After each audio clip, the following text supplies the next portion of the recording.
ठीक है। इसका बेस्ट जो कवर लेटर होगा वो ये ऐसा होगा।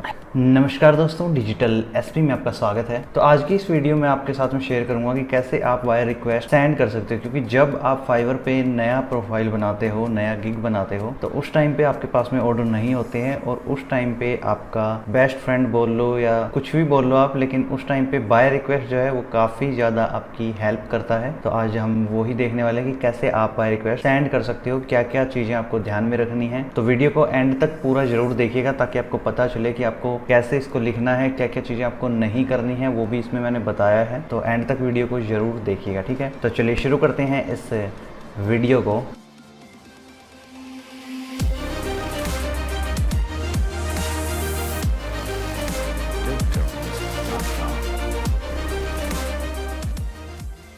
जब फाइवर पे कोई प्रपोजल आता है या फिर कोई रिक्वेस्ट आती है किसी प्रोजेक्ट के बारे में बाय रिक्वेस्ट सेक्शन में, तो जो फ्रीलांसर होते हैं उसके ऊपर बहुत सारी रिक्वेस्ट डाल देते हैं, प्रपोजल जो है वो सेंड कर देते हैं।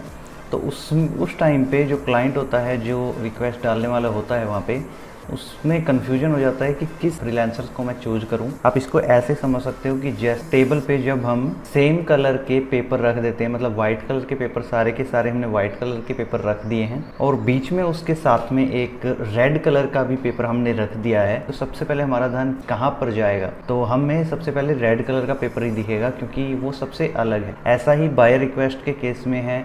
जब आप प्रपोजल सेंड करते हो तो सब क्लाइंट उसी को चूज़ करता है जो सबसे अलग है और यूनिक है और उसने जो प्रोजेक्ट है उसके बारे में बात की है और जिसने जो रिक्वेस्ट क्लाइंट ने डाली है उसको अच्छे से समझ करके जो प्रपोजल सेंड किया है उसी को चूज़ करेंगे, ठीक है। तो कुछ टिप्स मैं आपके साथ में शेयर करता हूँ कि जब आप बाय रिक्वेस्ट सेंड करते हो तो आपको क्या करना है। जब आप बाय रिक्वेस्ट को स्टार्ट करते हो तो आप जब या तो बायर का नेम आप यूज़ कर सकते हो स्टार्टिंग में, या फिर बायर का यूज़र नेम, अगर नेम आपको नहीं पता है तो यूज़र नेम आप यूज़ कर सकते हो, ठीक है। मैं लास्ट में जो है इसका एग्जाम्पल दे के भी दिखाऊंगा आपको कि कैसे कैसे ये आपको करना है, ठीक है। आप एक बार समझ लीजिए कि कैसे आपको करना है। के नीचे आपको कुछ भी एक्स्ट्रा यूज़ नहीं करना है, सिर्फ आपको जो क्लाइंट ने जिस टॉपिक पे बात की है उसी टॉपिक के बारे में आपने भी प्रपोजल में बात करनी है, 1 या 2 लाइन में, ठीक है। उस लाइन के बाद में आप डायरेक्टली जो प्रॉब्लम है क्लाइंट की, जो भी वो पूछ रहे हैं, जो भी उन्होंने प्रपोजल डाला है,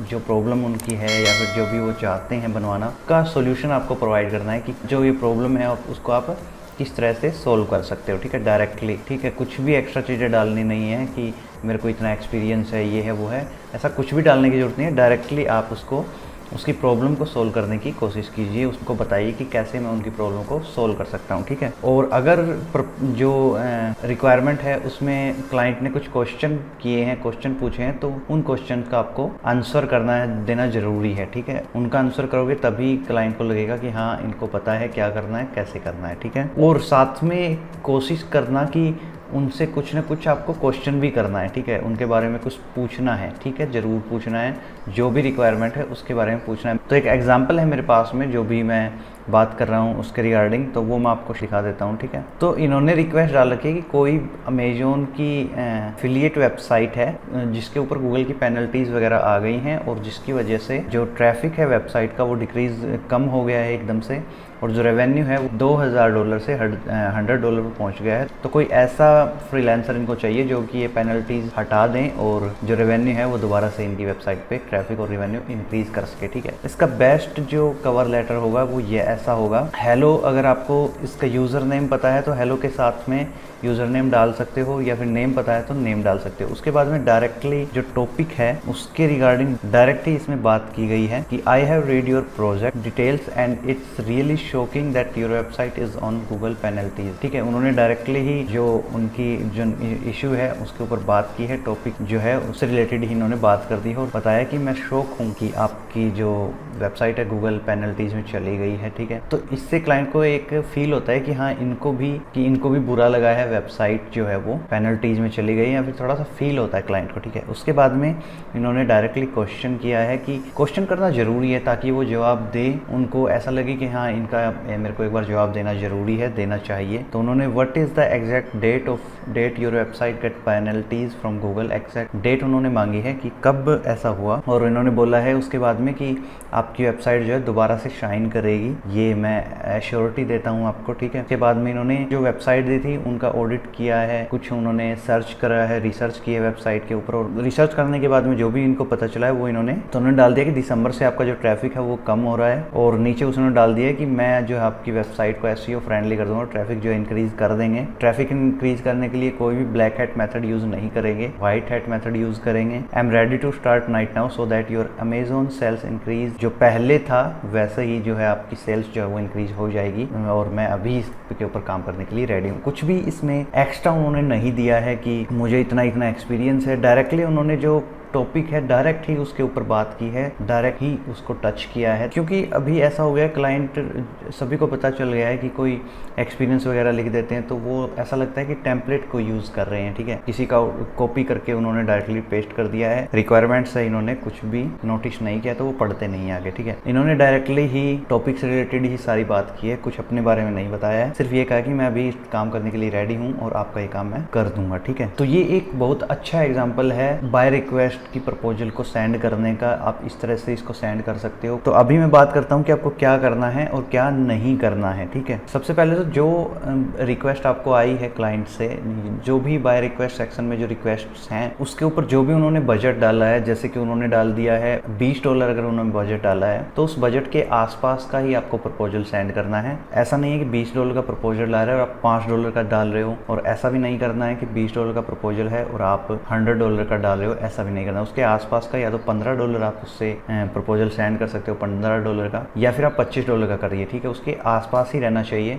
अगर उसके आसपास आप नहीं रख सकते हो तो आप उसके ऊपर प्रपोजल सेंड ना कीजिए, ठीक है, उसको छोड़ दीजिए। उसके बाद में कोई भी टेम्पलेट जैसे मैंने बताया आपको यूज़ नहीं करना है। अगर आप नए सेलर हो, आपके पास में कोई रिव्यू नहीं है या फिर 5 या 6 रिव्यूज़ हैं, कम रिव्यूज़ हैं, तो आप कोशिश कीजिए कि जो कम बजट के जो रिक्वायरमेंट्स वहाँ पे आई है, जो कम बजट की रिक्वायरमेंट्स हैं उन्हीं पे प्रपोजल सेंड कीजिए। $20, $30 या फिर ज़्यादा से ज़्यादा $50 की प्रपोजल आप सेंड कीजिए, क्योंकि 50 से ऊपर या $100 के आसपास की कोई रिक्वायरमेंट होती है तो वो कोशिश करते हैं कि जो 1 और 2 लेवल के जो सेलर हैं, टॉप रेटेड सेलर हैं, उन्हीं से काम करवाएं। जो स्टार्टिंग में जो फ्रीलांसर्स होते हैं, जो स्टार्टिंग लेवल पे हैं, तो उनको प्रेफर नहीं करते हैं वो, तो इसलिए आप कम बजट वाले प्रोजेक्ट पे प्रपोजल सेंड कीजिए। अपना टाइम वेस्ट मत कीजिए। हाई बजट वाले प्रोजेक्ट पे बहुत ही कम चांस होता है कि वहाँ से अप्लाई आए, तो इसलिए कम बजट पे ज़्यादा फोकस कीजिए। आप कोई भी अगर प्रपोजल आप रीड कर रहे हो तो उसके साथ में अगर कोई अटैचमेंट है तो उसको ज़रूर से डाउनलोड करके उसको रीड कीजिए,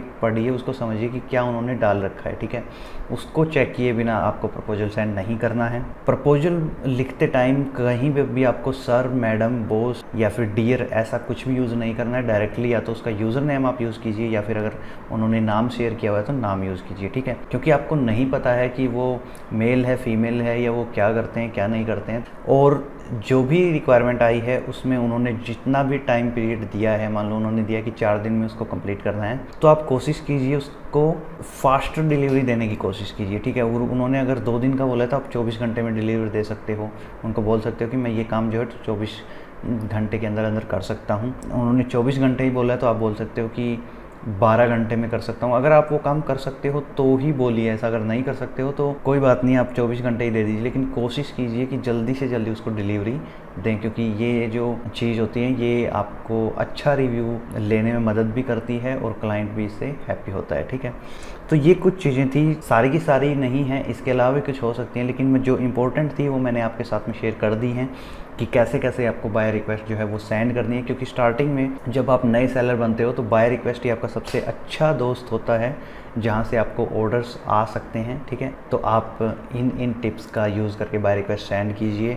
कोई भी टेम्पलेट यूज़ नहीं कीजिए, आपको कुछ भी ज़्यादा लिखने की ज़रूरत नहीं है, सिर्फ टॉपिक से रिलेटेड ही आपको चीज़ें करनी हैं, ठीक है। तो ठीक है जी, आज की वीडियो में इतना ही। आशा करता हूँ कि आपको ये वीडियो पसंद आई होगी। अगर वीडियो पसंद आई है तो वीडियो को लाइक ज़रूर कर दीजिए। अगर इस वीडियो में आपको अगर कुछ भी इसमें समझ नहीं आया है तो कमेंट करके मेरे को बताइए कि ये चीज़ मेरे को समझ नहीं आई है। और आगे आने वाले टाइम में अगर आप ये वीडियो देख करके और कुछ टिप्स अप्लाई करते हो और आने वाले टाइम में आगे आपको ऑर्डर इस टिप से कुछ ऑर्डर आ जाते हैं तो दोबारा से इस वीडियो पे आइएगा, कमेंट करके मेरे को बताइएगा कि मुझे इन टिप्स से या फिर कोई पर्टिकुलर टिप आपने यूज़ किया है उस टिप से मुझे ऑर्डर मिल गया है, ताकि दूसरे जो व्यूवर्स हैं उनको भी पता चले कि ये टिप्स अप्लाई करने से ऑर्डर आते हैं या फिर उनको मोटिवेशन मिलती है इन चीज़ों से।